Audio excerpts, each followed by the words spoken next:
সত্য স্বপ্নের আলামত কি কি, অর্থাৎ কিভাবে বুঝবো যে আমি যে স্বপ্নটা দেখেছি এই স্বপ্নটা সত্য কিনা বা অর্থবহ কিনা। অনেকে আমাদের কাছে জানতে চায় যে আমি এই স্বপ্নটা দেখেছি, এটা কি সত্য স্বপ্ন, এটা কি অর্থবহ স্বপ্ন, বা এটা কি আল্লাহর পক্ষ থেকে কোনো গাইডেন্সমূলক বা দিক নির্দেশনা বা সুসংবাদমূলক স্বপ্ন।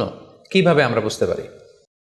কিছু আলামত রয়েছে, কিছু নিদর্শন রয়েছে যেগুলোর আলোকে কিন্তু আমরা সহজেই বুঝতে পারি যে স্বপ্নটা সত্য কিনা। সুনানে আবু দাউদের এক বর্ণনায় আল্লাহ রাসূল সাল্লাল্লাহু আলাইহি ওয়াসাল্লাম ইরশাদ করেছেন, আসদাকুন নাসি রুইয়া আসদাকুহুম হাদিসা। যে ব্যক্তি সত্য কথা বলে বেশি, তার স্বপ্ন সত্য হয় বেশি। তাহলে সহজে আমরা বুঝলাম, আপনি যদি সত্যবাদী হন, সাধারণত আপনার স্বপ্নগুলো জেনারেলি সত্য হবে। সেক্ষেত্রে সত্য স্বপ্ন বা অর্থবহ স্বপ্ন চেনার প্রথম আলামত হচ্ছে, এই স্বপ্ন দেখে আপনার ভাল লাগবে। You feel good after seeing the dream. আপনি স্বপ্ন দেখার পরে আপনার খুব স্বস্তি লাগবে, আপনার ভালো লাগবে, আপনার কাছে এই স্বপ্নটা পছন্দ হবে, খুব ভালো লাগবে স্বপ্নটা। যদি এরকম ফিলিং হয় আপনার, তাহলে আপনি বুঝবেন এই স্বপ্নটা সত্য ছিল এবং অর্থবহ ছিল। 2 নাম্বার হচ্ছে, true dreams are very short and concise. সত্য স্বপ্ন খুবই শর্ট হয়, কনসাইজ হয়। আরবিতে যেটাকে বলা হয় ওয়াদেহা জালিয়া, খুবই শর্ট, স্পষ্ট, ক্লিয়ার এবং কনসাইজ। অনেকে রাতে অনেক লম্বা লম্বা স্বপ্ন দেখে, লম্বা এপিসোড দেখে, একটার পর একটা ঘটনা দেখতে থাকে, মুভির মতো লম্বা লম্বা ঘটনা সে দেখতে থাকে। এই জাতীয় লম্বা লম্বা ঘটনা যদি আপনি দেখে থাকেন রাতে, বা এপিসোড আকারে একটার পর একটা ঘটনা যেটার সাথে কোনো মিল নেই, এই জাতীয় স্বপ্নের সাধারণত কোনো অর্থ হয় না, এগুলো অর্থবহ স্বপ্ন নয়। অর্থবহ স্বপ্ন চেনার 3 নাম্বার আলামত বা সাইন হচ্ছে রিপিটেশন। অর্থাৎ একই স্বপ্ন যদি আপনি বারবার দেখেন তাহলে বুঝতে হবে এটা অর্থবহ স্বপ্ন, এবং এটার মাধ্যমে আল্লাহ তাআলা আপনাকে কোনো দিক নির্দেশনা বা গাইডেন্স দিতে যাচ্ছেন। আপনাকে বোঝার চেষ্টা করতে হবে যে আসলে আল্লাহ তাআলা আপনাকে কি বোঝাতে চাচ্ছেন। তাহলে 3 নাম্বার হচ্ছে রিপিটেশন। বারবার যদি কোনো স্বপ্ন দেখেন, এই স্বপ্নটা সত্য হবে এবং অর্থবহ হবে। এটা নট নেসেসারি যে আপনি একাই বারবার দেখেন।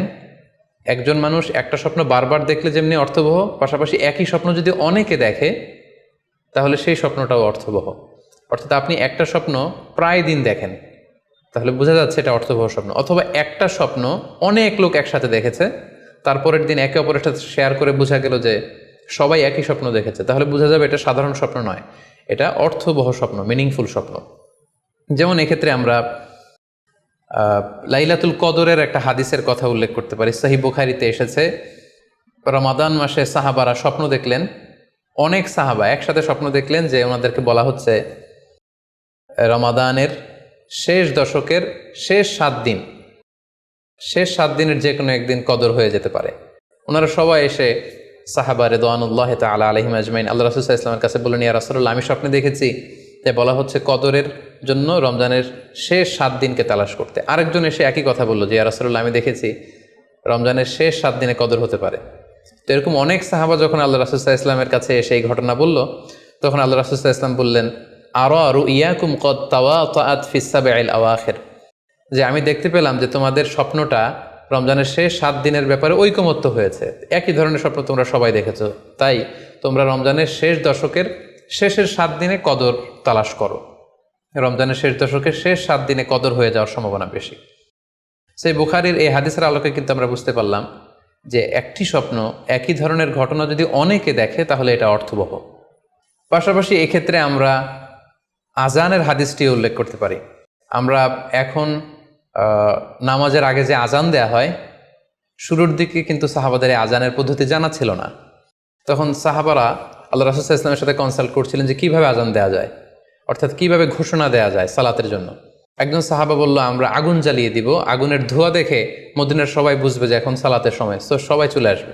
আরেকজন বলল, না, প্রতিদিন আগুন জ্বালানো এটা নিরাপদ না, বরং আমরা খ্রিস্টানদের মতো বেল বাজিয়ে দিব। একজন বেল রিঙ্গার রাখবো, যে ঘন্টা বাজালে ঘন্টার আওয়াজ শুনে খ্রিস্টানদের মতো চার্চে যেন লোকজন আসে, বাকিরা সবাই নামাজ পড়তে চলে আসবে। তো এক একজনের এক এক পরামর্শ শুনে আল্লাহ রাসূল সাল্লাল্লাহু আলাইহি ওয়াসাল্লাম কোনো সিদ্ধান্তে আসতে পারলেন না। তারপরের দিন একজন সাহাবা চমৎকার একটি স্বপ্ন দেখলেন। তিনি স্বপ্নে দেখলেন, ওনার নাম হচ্ছে আব্দুল্লাহ ইবনে যায়েদ ইবনে আব্দে রব্বি। উনি স্বপ্নে দেখলেন যে একজন লোক, খুব সম্ভবত ফেরেশতা হবেন, তার গায়ে 2টা সবুজ রঙের জামা এবং তার হাতে বেল, ঘণ্টা। তখন তিনি ওনাকে জিজ্ঞেস করলেন, আপনি কি ঘণ্টা বিক্রি করেন? তখন স্বপ্নে সেই লোকটি বলল, ঘন্টা দিয়ে তুমি কি করবে? তো সাহাবী বললেন যে ঘন্টা দিয়ে আমরা নামাজের জন্য আহ্বান করব। তো স্বপ্নে সেই সবুজ কাপড় পরিহিত লোক বলল যে ঘন্টার চাইতেও যদি চমৎকার একটা আইডিয়া তোমার সাথে শেয়ার করি, সেটাকে তুমি শুনবে? সাহাবী বললেন, হ্যাঁ শুনবো।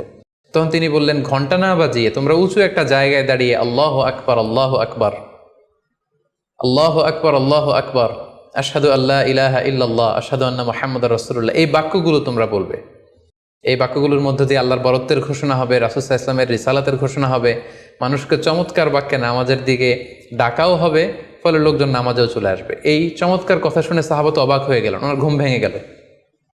উনি সকালবেলা আল্লাহ রাসূল সাল্লাল্লাহু আলাইহি ওয়াসাল্লামের কাছে এসে পুরো ঘটনা শোনালেন যে একজন লোককে আমি দেখলাম হাতে ঘন্টা, আমি বললাম ঘন্টা কিনবো সালাতের আহ্বানের জন্য, তিনি আমাকে এই কয়েকটা বাক্য শিখিয়ে বললেন ঘন্টা না বাজিয়ে এই বাক্যগুলো দিয়ে আহ্বান করলে কেমন হয়। আল্লাহ রাসূল সাল্লাল্লাহু আলাইহি ওয়াসাল্লাম এই স্বপ্নের কথা শুনে তিনি অভিভূত হলেন। তিনি বললেন, তুমি ঠিকই দেখেছ, তুমি সঠিক স্বপ্ন দেখেছ। যেহেতু বেলালের কণ্ঠ খুব দরাজ, বেলালকে ডাকো, আমাদের ঘন্টাও বাজানোর দরকার নেই, আগুন জ্বালানোর দরকার নেই, বেলালকে বাক্যগুলো মুখস্থ করিয়ে দাও। বেলাল মসজিদে নববীর পাশে দাঁড়িয়ে আওয়াজ করে এই আজান দিবে, এই ঘোষণা দিবে। এই আজান শুরু হলো। বেলাল রাদিয়াল্লাহু তাআলা আনহু একটা উঁচু জায়গায় দাঁড়িয়ে আল্লাহু আকবার, আল্লাহু আকবার বলে তিনি আজান দিতে শুরু করলেন। এই বাক্যগুলো শুনে সাইয়েদনা ওমরে ফারুক দৌড়াতে দৌড়াতে আল্লাহ রাসূল সাল্লাল্লাহু আলাইহি ওয়াসাল্লামের কাছে আসলেন। এসে বললেন, ইয়া রাসূলুল্লাহ, বেলাল এই বাক্যগুলো কোত্থেকে শিখেছে? গত রাতে তো আমি দেখেছি যে আমাকে একজন লোক বলেছে যে তোমরা এই বাক্যগুলোকে ব্যবহার করে লোকজনকে সালাতের জন্য আহ্বান করো। আল্লাহ রাসূল সাল্লাল্লাহু আলাইহি ওয়াসাল্লাম শুনে অবাক হলেন। অর্থাৎ ওই সাহাবী ঠিক যেমন স্বপ্ন দেখেছেন, ইসলামের দ্বিতীয় খলিফা সাইয়েদনা ওমরে ফারুক রাদিয়াল্লাহু তাআলা আনহু উনিও একই স্বপ্ন দেখেছেন। তার মানে একই স্বপ্ন যদি একাধিক লোকজন দেখে থাকে, সেটা যেমনি অর্থবহ, আবার আপনি একাও যদি একটি স্বপ্ন বারবার বারবার দেখেন, সেটাও অর্থবহ। আমরা আজান যে কিভাবে ইন্ট্রোডিউস হলো মুসলিম কমিউনিটির মধ্যে, এই হাদিসের আলোকে বুঝতে পারি যে কোনো স্বপ্ন আপনি বারবার দেখলে বা অনেকে একই স্বপ্ন দেখলে সে স্বপ্নটা অর্থবহ হবে। অর্থবহ স্বপ্ন দেখার 4 নম্বর সাইন হচ্ছে শেষ রাতের স্বপ্ন সাধারণত অর্থবহ হয়। অর্থাৎ লাস্ট 1/3 অফ দ্য নাইট, রাতের শেষাংশে যদি আপনি ফজরের আগ দিয়ে যে স্বপ্নটা মানুষ দেখে, সাধারণত এই স্বপ্নটা অর্থবহ হয়, এটা সত্য স্বপ্ন হয়। কারণ এই টাইমে আল্লাহ তাআলা প্রথম আকাশে নেমে আসেন বা মনোনিবেশ করেন এবং ডাকতে থাকেন, কার রিজিকের দরকার আমি রিজিক দেব, কার অর্থের দরকার আমি অর্থ এর ব্যবস্থা করে দেব, কার কি দরকার আমার কাছে চাও, অসুস্থরা আমি তাদেরকে সুস্থ করে দেব। সো ওই টাইমে আল্লাহ তাআলার বিশেষ একটা রহমত পৃথিবীতে নেমে আসে, ফলে শেষ রাতের স্বপ্ন সাধারণত অর্থবহ স্বপ্ন হয়। পাশাপাশি হাদিসে এসেছে যে কিয়ামতের আগ দিয়ে মুমিনরা যে স্বপ্নগুলো দেখবে, এই স্বপ্নগুলো সাধারণত অর্থবহ হবে। অর্থাৎ কিয়ামতের একেবারে আগ মুহূর্তে যখন মুসলমানরা খুব স্ট্রাগল করবে, মুসলমানরা যখন খুব বিপদে থাকবে, তখন মুসলমানদের যে স্বপ্নগুলো তারা রাতের বেলা দেখবে, এগুলো মিথ্যা হবে না, বেশিরভাগ স্বপ্নই সত্য হবে, অর্থবহ হবে। যেটা আমরা সহিহ বুখারীর একটা হাদিস থেকে জানতে পারি, যেখানে আল্লাহ রাসূল সাল্লাল্লাহু আলাইহি ওয়াসাল্লাম ইরশাদ করেছেন, ইযা ইকতারাবাজ জামানু লাম তাকাদ রুইয়াল মুমিনি তাকযিব। অর্থাৎ কিয়ামতের সময় যত ঘনিয়ে আসবে, কাছাকাছি আসবে, মুমিন বা বিশ্বাসীদের স্বপ্ন ঠিক তত সঠিক হতে থাকবে। মুমিনদের তখনকার স্বপ্ন বেশিরভাগই সত্য হবে, সেটা মিথ্যা হবে না।